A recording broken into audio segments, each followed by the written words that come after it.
তো বন্ধুরা, এক্ষেত্রে একটা অসাধারণ ম্যাচ দেখলাম বন্ধুরা। এক্ষেত্রে অস্ট্রেলিয়া ভার্সেস ইন্ডিয়া। তো ইন্ডিয়া বলাই চলে হয়তো তারা কোনো গোল করতে পারেনি, কিন্তু তারা চান্স পেয়েছিল, কনভার্ট করতে পারেনি আর কি গোলে। কারণ ভাই অপোনেন্টের ডিফেন্স আউট ক্লাস ছিল। তারা ভাই কুইক ক্লোজ ডাউন করছে, মানে বল ধরার 2-3 সেকেন্ডের মধ্যে ক্লোজ ডাউন করছে। এবং তার সাথে সাথে যদি বন্ধুরা বলি যে যে দুটো গোল হয়েছে, তো অবশ্যই ফার্স্ট গোলটা কিন্তু গুরপ্রীত সিংয়ের একটা ব্লান্ডার ছিল, তার জন্যে কিন্তু ফার্স্ট গোলটা হয়েছে। তো বন্ধুরা, ফার্স্ট উৎসব মানুষ মাত্রই ভুল হয়। তো পরবর্তী ম্যাচে কিন্তু গুরপ্রীত রেকটিফাই করবে, আশা করছি কিন্তু ভালো পারফর্ম করবে গুরপ্রীত। এবং ওই জায়গাটা ছাড়া পুরো ম্যাচ জুড়ে কিন্তু ভালো পারফর্ম করেছে গুরপ্রীত সিং সান্ধু। অ্যান্ড বন্ধুরা, ডিফেন্স ভাই আউটস্ট্যান্ডিং ডিফেন্স ছিল বলাই চলে। তো বন্ধুরা, ডিফেন্সে কিন্তু সন্দেশ ঝিঙ্গান ভাই মাথা কেটে গিয়েছিল আর কি, মানে ক্লিয়ার করার সময়।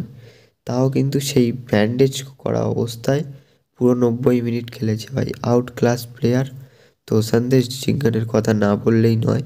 এবং তার সাথে কিন্তু রাহুল বেকে কিন্তু তাকে হেল্প করেছে পুরো 90 মিনিট জুড়ে। অ্যান্ড বন্ধুরা, তারপরে অবশ্যই একটা প্লেয়ারের কথা না বললেই নয়, দীপক টাংরি। তো বন্ধুরা, অনেকেই বলছিল যে দীপক টাংরিকে ভাই কেন নিয়েছে, আমিও স্পেশালি বলেছিলাম। বাট কিন্তু আমি যেটা আর কি মিডফিল্ডার অ্যানালাইসিসের যে ভিডিওটা, সেই ভিডিওতে বলেছিলাম যে দীপক টাংরির ভিতরে কিছু দেখতে পেয়েছে বলেই কিন্তু কোচ নিয়েছে।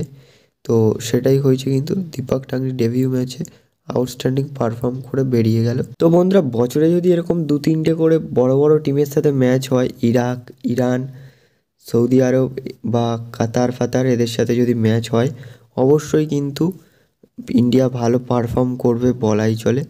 তো বন্ধুরা, এক্ষেত্রে কিন্তু বছরে যদি 3-4টে করে ম্যাচ হয় আর কি, তাহলে কিন্তু ইন্ডিয়ান ফুটবলের জন্যই কিন্তু ভালো হয়। এক্ষেত্রে ভাই কি লেবাননের সাথে কি সিরিজ খেলছো ভাই? ভাই সব কটা টুর্নামেন্টে ভাই লেবানন খেলছে।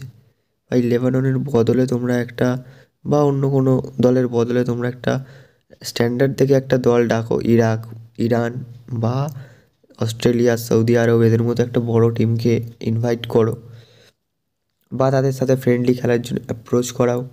সো এই ছিল বন্ধুরা আজকের ভিডিও। অ্যান্ড ভিডিওটা কেমন লাগলো অবশ্যই কমেন্টে জানিয়ে দিও।